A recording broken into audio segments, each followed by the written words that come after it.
Muy buenas tardes. Martes, ya estamos llegando al martes 3 de marzo. Me da mucho gusto poder saludarle y agradecerle que nos acompañe e invitarle pues a que se quede con nosotros, porque sin duda el día de hoy vamos a tener un programa muy interesante. Espero que sea de su agrado y sobre todo pues que nos ayude a difundir este programa.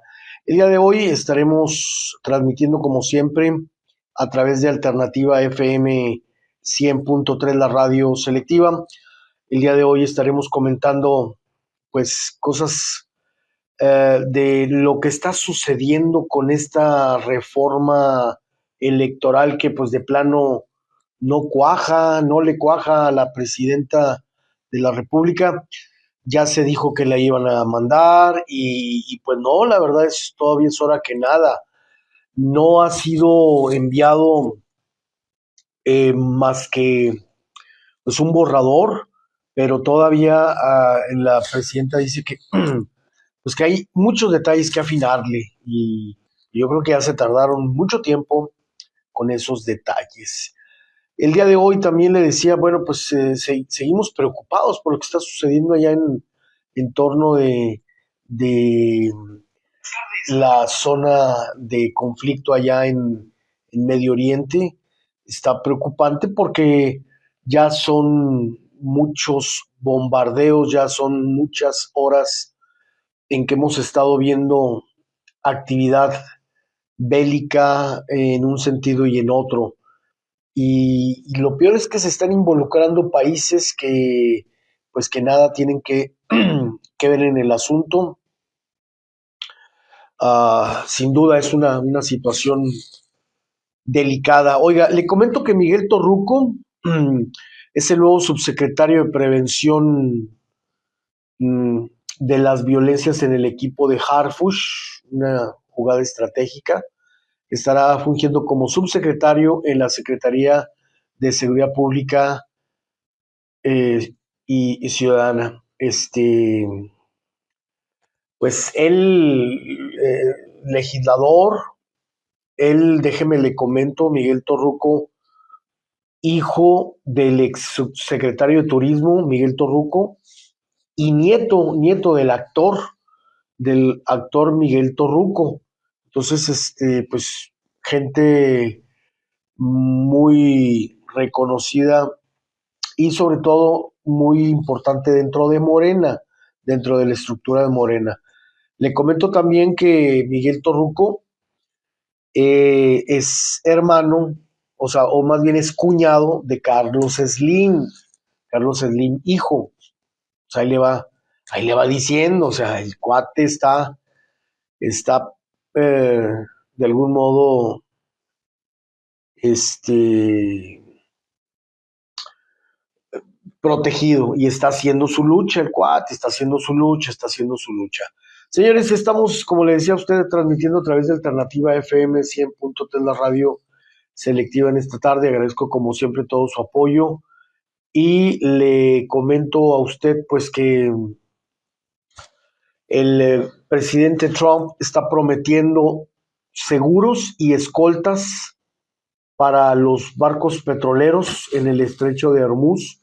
Usted sabe que por ahí hay una gran cantidad de tráfico, es un 22% más o menos de todo el crudo de petróleo que se comercia en todo el mundo, pasa por ese estrecho y se han estado dando algunas situaciones violentas y está detenido.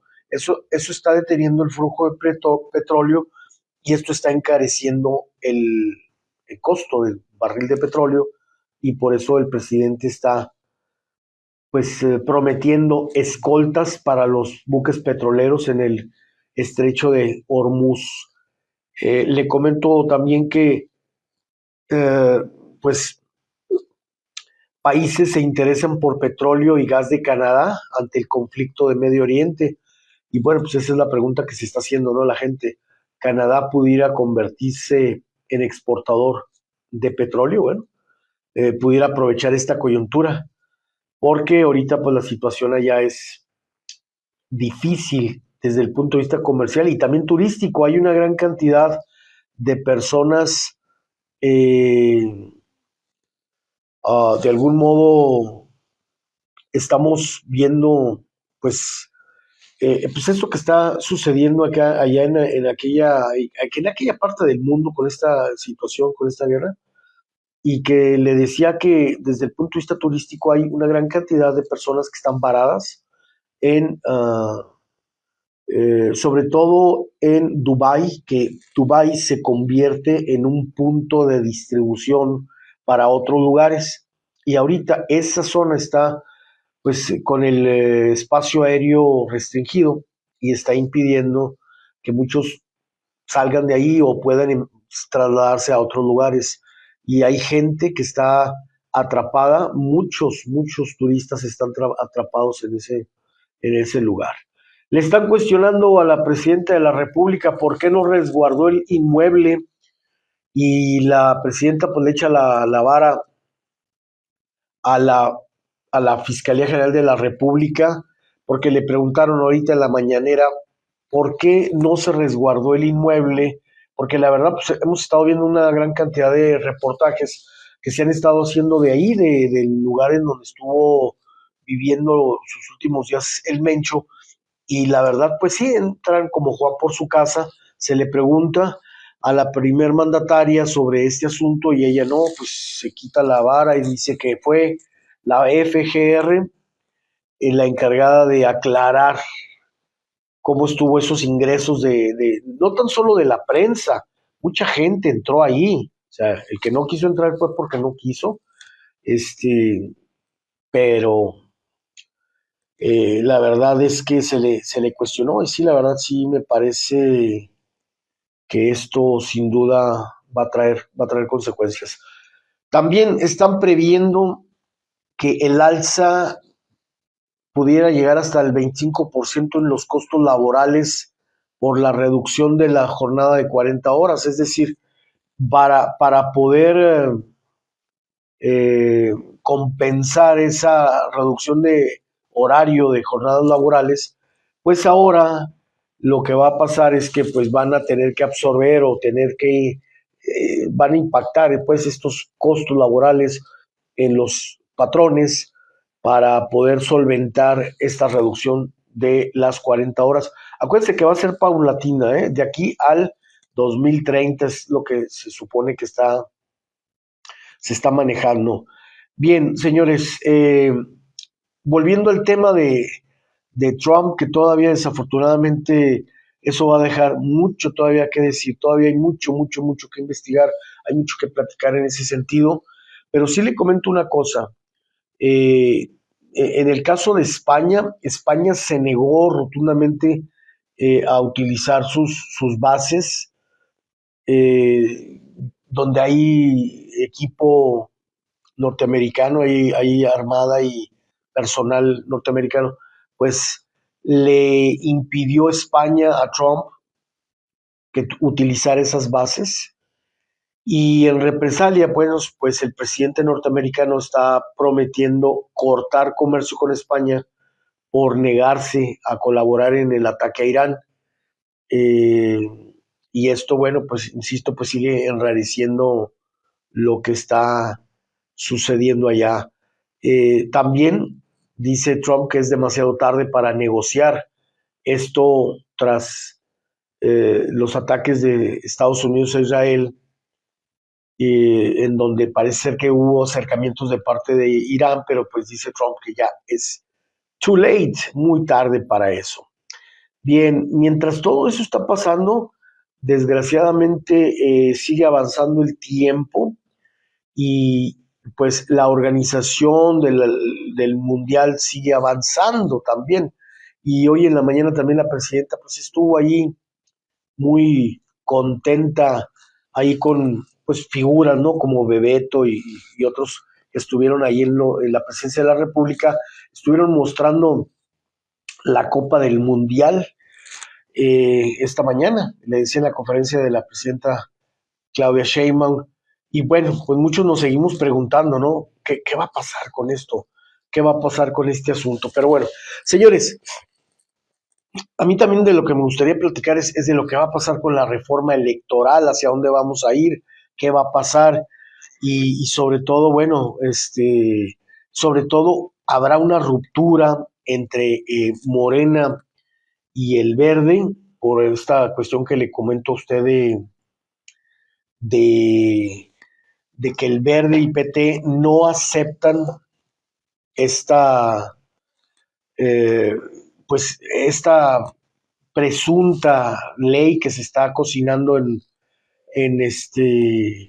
en la presidencia de la República y que ya tiene muchos días que va y viene, que ya la completamos, que no está bien, que le quítele aquí, póngale allá, y desafortunadamente pues vemos que no avanza el proyecto de la presidenta y ahora es el PT y el Verde los que están tratando de vender caro su amor, como dicen por ahí, pero desafortunadamente, insisto, ya la presidenta pues ya le hicieron quedar mal porque no, pues no, no se ponen de acuerdo, digo yo, digo, de qué se trata, ¿no? Porque sin duda ya la presidenta ya la hicieron quedar mal, ya se vio que no pudo controlar, es que lo que hemos comentado aquí, ¿no? Eh, ya la presidenta no ha podido tener el control en muchos sentidos, ¿no? Y este es uno de ellos, este es otro más.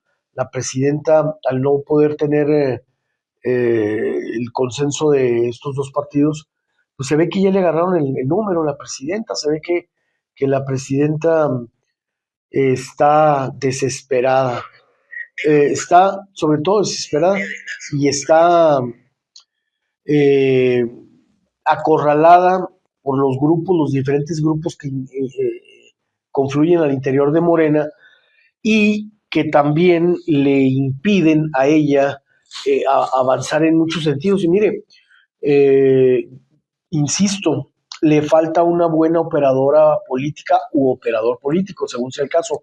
La secretaria de Gobernación, que era la que debería estar haciendo este trabajo, pues no sé qué está pensando o en dónde está, porque no ha avanzado la presidenta.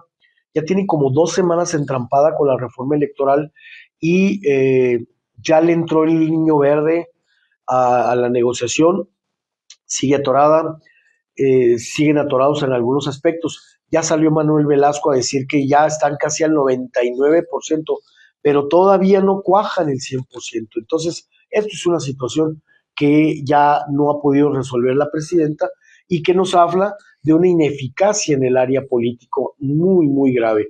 Pero mire, vamos a escuchar precisamente lo que estuvo comentando la presidenta esta mañana respecto de cuál es la esencia que busca recuperar en esta reforma y sobre todo, bueno, pues ojalá y logre convencer a los diferentes actores políticos de lo que está sucediendo al interior de Morena y sus aliados. Y no tan solo eso, sino que también sonó como advertencia tipo amenaza hoy cuando les dice que, bueno, pues, o da a entender que lo que vaya a pasar en el futuro mucho tiene que depender de lo que pase en esta negociación.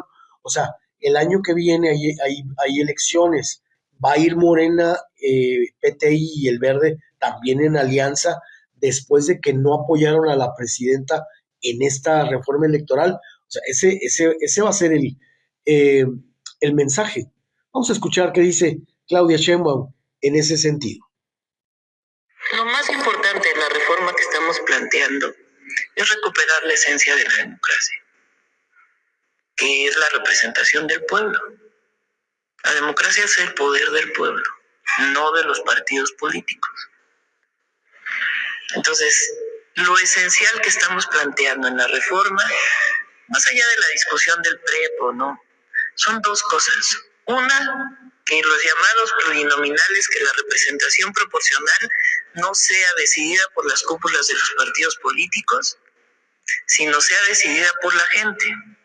Que la representación proporcional sea decidida por el pueblo. Que quien quiera ser diputado o diputada en nuestro país vaya a pedir el voto popular. se mantiene la representación proporcional. Totalmente. Es más, no cambia la fórmula de la ley. Se mantiene la misma que llevó a la conformación de la Cámara de Diputados en 2015, en 2018, en 2021 y en 2024. La misma proporción. Solamente que ahora, pues no es decididas las listas por los partidos, sino que van a voto popular. Esa es la primera. Y la segunda, disminución de los costos de todos, de los partidos, del INE, de las OPLES, de los diputados locales, de los senadores, que baje el costo de la representación al pueblo.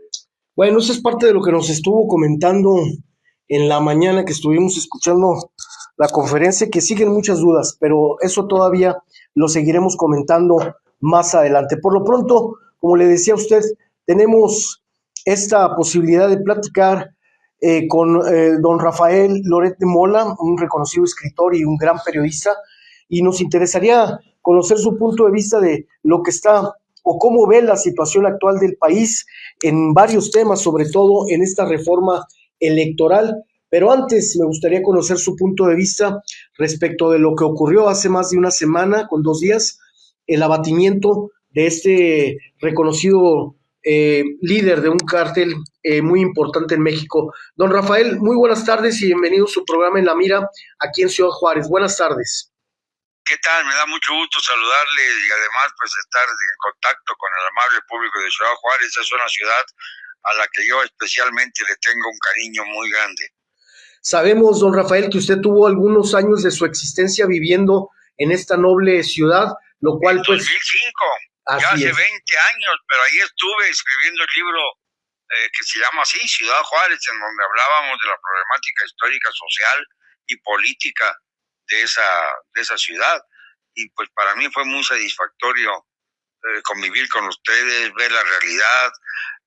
Pues prácticamente tuve la oportunidad de entrevistarme con todos los personajes que tenían algún interés para la vida nacional, así que fue muy gratificante. Me resultó muy difícil escribir sobre Ciudad Juárez porque era una ciudad llena de contrastes, llena de estigmas, y con los feminicidios crecidos en aquel momento, los cárteles imbuidos, en fin, era verdaderamente hace 20 años, pues hasta muy difícil caminar por las calles de Juárez, ¿no? Lo supongo. Don Rafael, platíquenos su opinión, cómo ve la situación de el abatimiento y lo que ocurrió en más de 20 estados de la República como reacción a esta muerte del conocido narcotraficante y líder Nemesio Ceguera, el Mencho. El Mencho. Bueno, yo nunca creí que se repitiera el escenario el 17 de octubre de 2019, cuando sucedió algo muy parecido en Culiacán.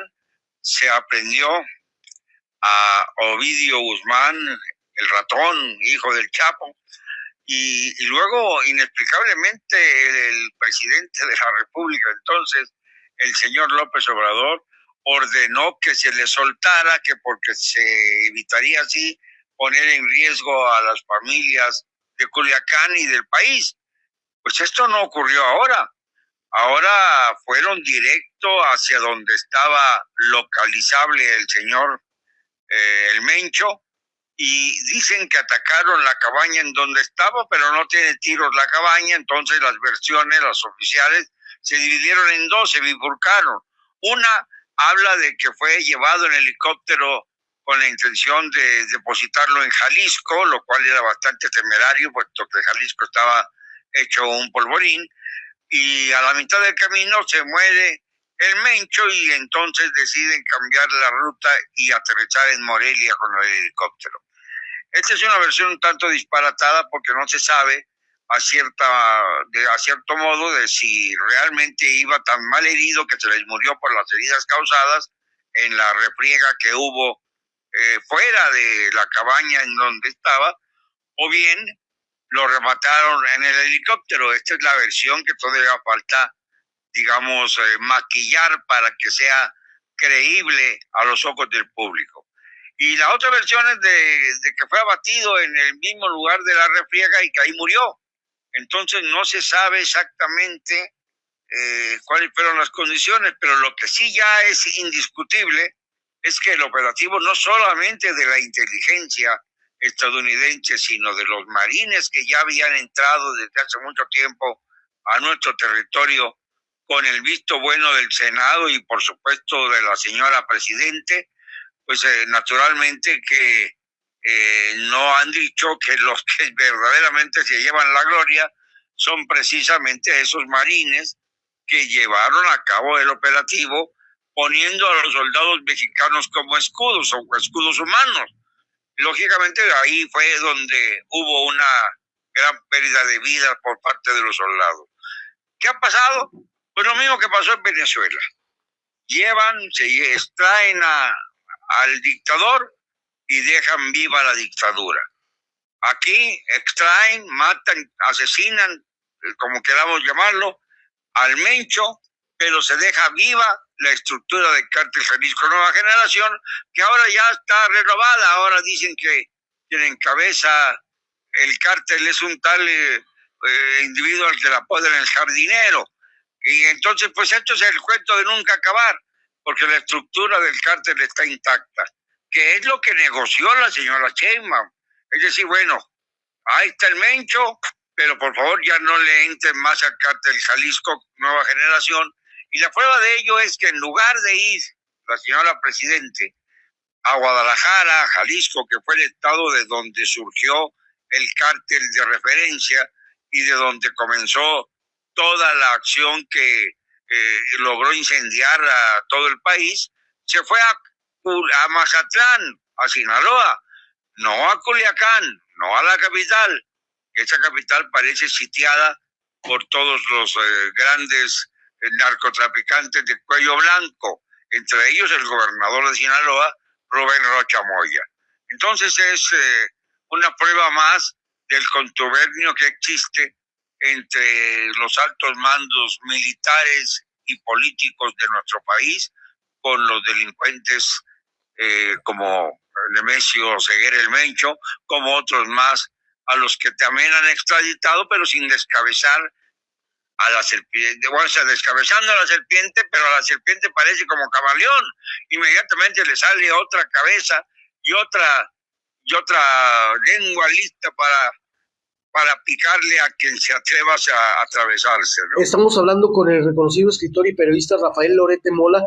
Le quisiera preguntar qué pasa con los narcopolíticos, qué pasa con las exigencias también de Washington de que ya quieren pues nombres, quieren ya políticos que estén apoyando a los cárteles y sin duda hay muchos que están en muchas listas que están circulando de algún modo u otro. Simplemente, don Rafael, acabamos de ver la manera tan grotesca de manejarse de un ex candidato al gobierno de Guerrero, cómo amenaza al reconocido periodista Carlos Loret de Mola de esa manera, y me parece que así como él hay una gran cantidad de políticos que pudieran ya estar en la lista en Washington. ¿Qué opinión le merece? ¿Qué opinión tiene para esta situación? Bueno, en primer lugar creo que estamos ante una situación en la que ha tenido mucha suerte la señora Claudia Sheinbaum.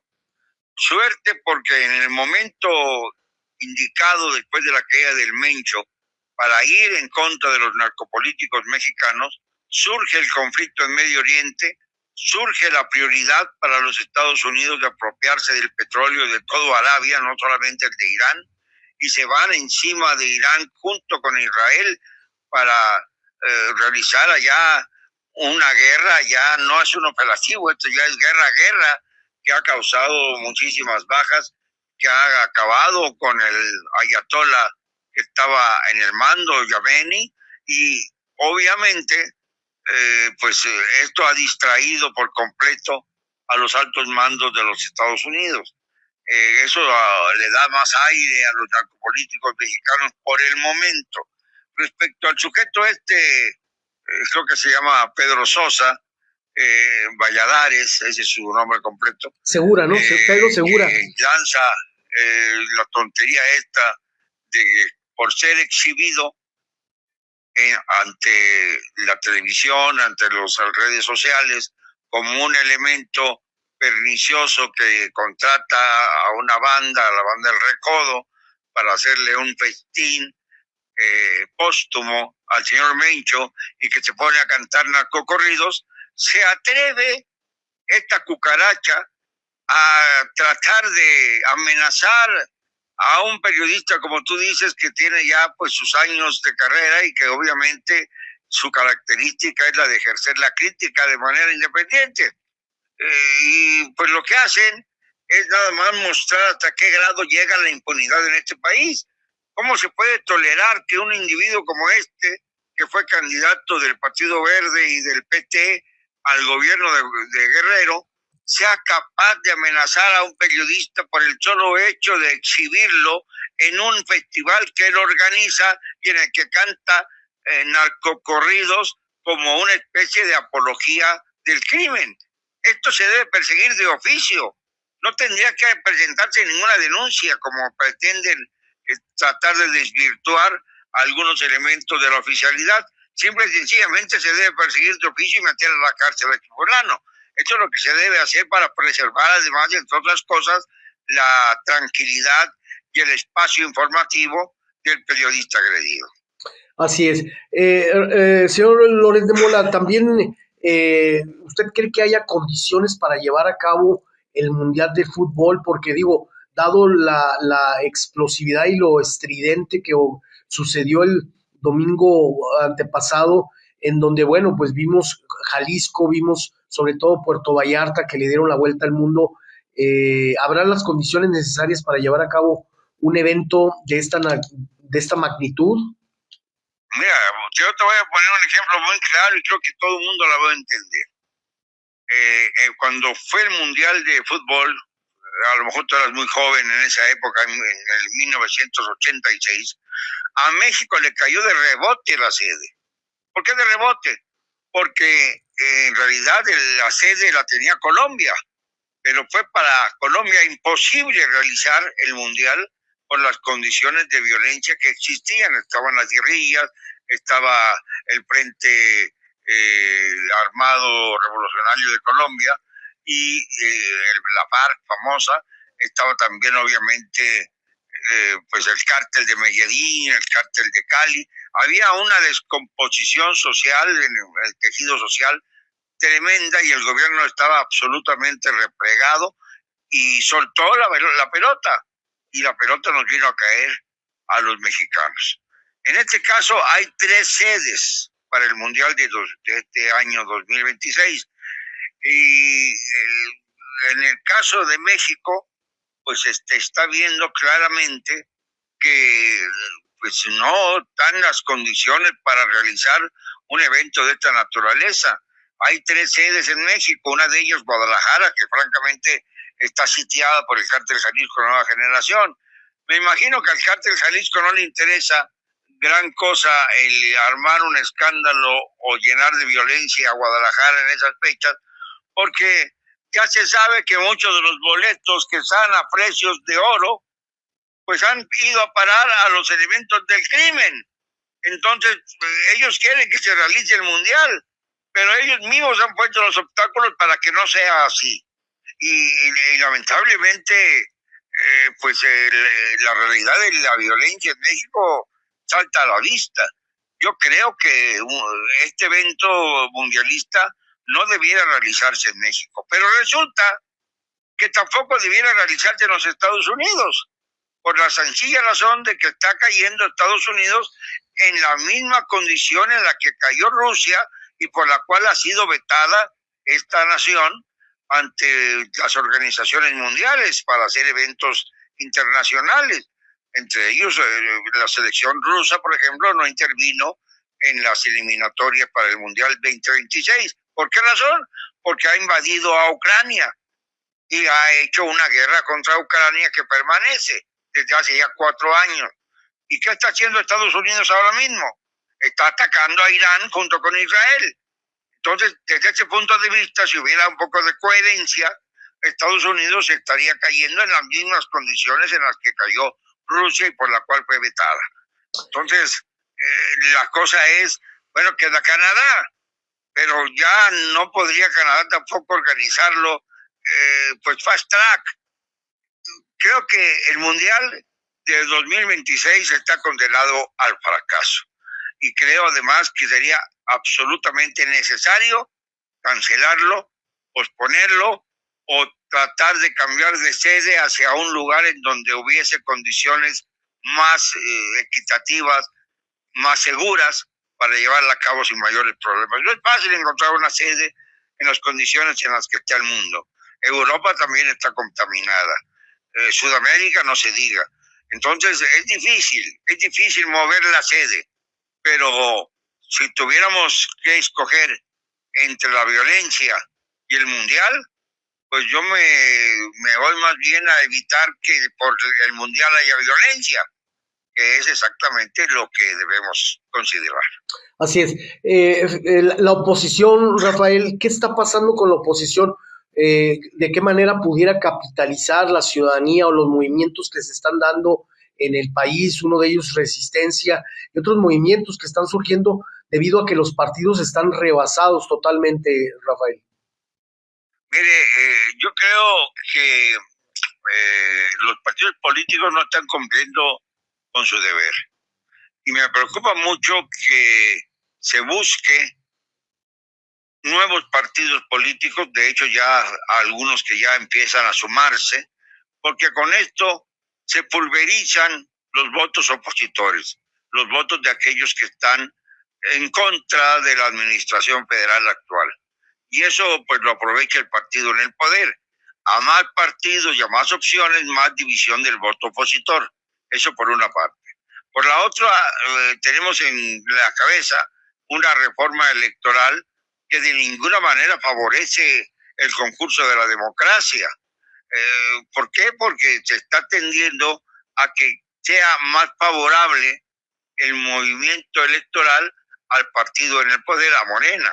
Y claro, con esto se desdibuja cualquier posibilidad de contrapeso en el legislativo, que para eso sirve el legislativo, como contrapeso a los excesos del poder ejecutivo. Es evidente que el legislativo debiera cumplir con esa función y no ser simplemente uno de los carromatos más del ferrocarril imparable de Morena. Esto me preocupa. Yo creo que la reforma electoral debiera buscar otros objetivos. Por ejemplo, cancelar cualquier posibilidad de que exista una sobrerepresentación en el Congreso. Esto es elemental. Esto es básico. Si lo que nos ha afectado ahora es esta sobrerepresentación, lo mejor que se puede hacer es evitarla. Para ahí debía atender la reforma electoral que se pretende. Y la otra cosa importantísima es cancelar y cerrar todos los cauces del dinero sucio. Es decir, que no sea el narcotráfico el que financie las campañas de los gobernadores que se unan a este cártel gigantesco que es el de la narcopolítica y que eviten de algún modo esta reforma, sería indeseable, que esos dineros alcancen también para modificar el curso de los comicios. Creo que esos dos puntos serían los verdaderamente importantes y no estarle buscando nada más aquellos elementos que vayan a fortificar a partir del poder, retirar los plurinominales o reducirlas para que sean menos los representantes de oposición en la Cámara, buscar que el voto mayoritario supuestamente en algunas entidades sea a favor de Morena y que el número 2 sea el que entre como plurinominal, lo cual podría evidentemente poner en jaque a una oposición debilitada actualmente porque pues se ha mantenido esa situación de estar en la veda de la democracia, que es precisamente los programas sociales que sirven para comprar adherentes, comprar votos y hacer que la generosidad de los mexicanos pretenda devolver el favor del dinero que se les entrega de acuerdo a los bonos del bienestar en votos electorales el día de las elecciones. Esto me parece que es sustantivo, que está desviando la reforma de lo que verdaderamente se requiere. Bien, pues Rafael Loret de Mola, un placer ha sido poder platicar con un hombre que conoce bastante bien. Esperamos seguir contando con su colaboración, pero sobre todo con su punto de vista tan agudo, tan objetivo y sobre todo tan conocedor, insisto, de una problemática desde hace mucho se está viviendo.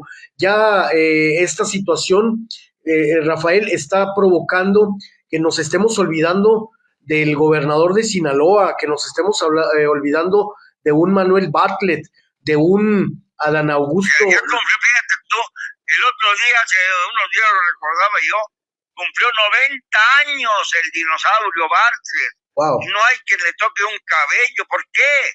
¿Qué es lo que representa este sujeto? ¿Qué es lo que le debe la presidente al señor Adán Augusto López Hernández?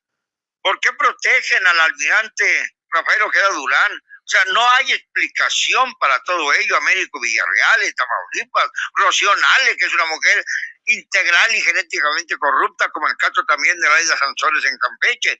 En fin, ahí están las cartas. Dicen que se necesitan pruebas. Hay todas las pruebas del mundo. Se han presentado todas las pruebas, pero la presidenta no quiere verlas. Y esta es la razón por la cual nos estamos hundiendo en el fango.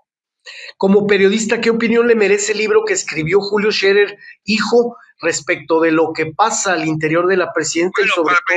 para empezar, me parece que el hijo de un gran periodista, de un maestro del periodismo como fue don Julio Scherer García, al que yo personalmente le guardo una enorme admiración, no entiendo por qué tuvo que usar el canal de otro periodista, Jorge Fernández Menéndez, para escribir su libro, para empezar. En segundo lugar, a mí me parece que pues este cruce de denuncias debieran ser atendidos también por oficio. Creo que el libro no dice todo lo que hubiera querido decir Julio Scherer, que hay mucho más lo que se oculta de lo que se ha dicho, y que elementos como Jesús Ramírez Cuevas, que es un elemento señalado como el que abrió la puerta al narcotráfico para llegar a la presidencia, dicho por alguien que tenía un despacho adjunto al del presidente de la República, es tremendamente grave y no se le ha dado seguimiento. Por eso te digo que la señora Sheinbaum tiene mucha suerte, porque resulta que todo el escándalo que se había creado con la publicación de este libro y con los incidentes del 22 de febrero, que fueron prácticamente media república, pues se han, digamos, diluido por el efecto terrible que ha causado la guerra emprendida en Medio Oriente, y no solamente contra Irán, también la de Pakistán contra Afganistán, el hecho de que Israel acabe de bombardear el Líbano, que no se termina nunca la guerra entre Rusia y Ucrania. O sea, tenemos a un mundo tan convulso que los reflectores van hacia allá y nos han dejado a México y a los mexicanos en las sombras. Ha sido un placer, gracias, muchas gracias, le mandamos desde Ciudad Juárez un fuerte abrazo y nuestro agradecimiento a través de Alternativa FM y de La Mira con Nacho Gallardo. Muchas gracias, Rafael Loret de Mola. Un abrazo muy cariñoso y mucho más, un gran abrazo para todo el auditorio de Ciudad Juárez, al que tanto estimo y aprecio. Gracias, muchas gracias al gran periodista Rafael Loret de Mola. Señores, nosotros con esto terminamos. Agradecemos como siempre a nuestro director general Eliezer Pérez, a Evelyn Salas y a todo el equipo de Alternativa. Obviamente agradecemos como siempre al ingeniero Alberto Ruiz por la coordinación para esta charla. Interesante lo que nos dijo el periodista Rafael Loret de Mola, escritor también, y alguien que, bueno, pues sin duda conoce mucho, bastante de la política a nivel nacional, internacional también, ¿verdad? Hijo del periodista Carlos Loret de Mola, exgobernador de Yucatán, periodista de la organización editorial Valseca. Don Carlos Loret estuvo aquí en Ciudad Juárez como director de los periódicos que tenía la cadena García Valseca. Por eso Rafael Loret de Mola, con quien acabamos de platicar, él conoce muy bien Ciudad Juárez, porque su padre lo trajo en alguna temporada aquí a Ciudad Juárez. Después, don Carlos se regresa al centro del país y bueno, usted sabe todo lo que ocurre con su desafortunada muerte. Y bueno, pues qué decir de su nieto que tiene su mismo nombre. Es don Carlos Loret de Mola, el abuelo Rafael Loret de Mola, con quien acabamos de hablar, y Carlos Loret de Mola, el reconocido periodista de Latinus, a quien nos acabamos de referir en esta charla, porque pues ha sido amenazado por Pedro Segura, ex candidato al gobierno de Guerrero por parte del PT y del Verde, y pues que se ha vuelto un escándalo el señor porque está diciendo cada cosa, y lo peor es que se está poniendo de pechito con todo lo que está diciendo, y espero que las autoridades investiguen todas y cada una de las aseveraciones que está haciendo este sujeto, del cual ya se deslindaron todos los partidos políticos, no quieren saber nada de él, nadie lo conoce, ya nadie lo frecuenta, lo topa, como dicen ahora los chavos, y lo que sí es de que, bueno, pues que ojalá se siente un precedente, porque sin duda la amenaza que recibe por parte de este sujeto, el reconocido periodista Loret de Mola, pues no puede quedar nada más en un chisme, en una tendencia de las redes sociales, no tiene que llegarse más adelante porque es muy grave lo que ocurrió. En la Junta de Agua y Saneamiento sabemos que existe rezago, pero también sabemos que es momento de ponernos al día. Con nuestro programa especial de mantenimiento, atendemos fugas, limpiamos el drenaje y después reparamos baches, zanjas e incluso banquetas. Personal con maquinaria especializada trabaja 24/7, de día y de noche. Muy pronto estaremos en tu colonia, reconociendo problemas y trabajando en soluciones. La J más en tu colonia. Gobierno del Estado. Cuenta conmigo. Señores, yo agradezco como siempre a la Universidad Autónoma de Ciudad Juárez, a nuestros amigos de la Junta Central, de la Junta Municipal y de Gobierno Municipal. Sigan teniendo una excelente tarde y muy buenas tardes. Buen provecho.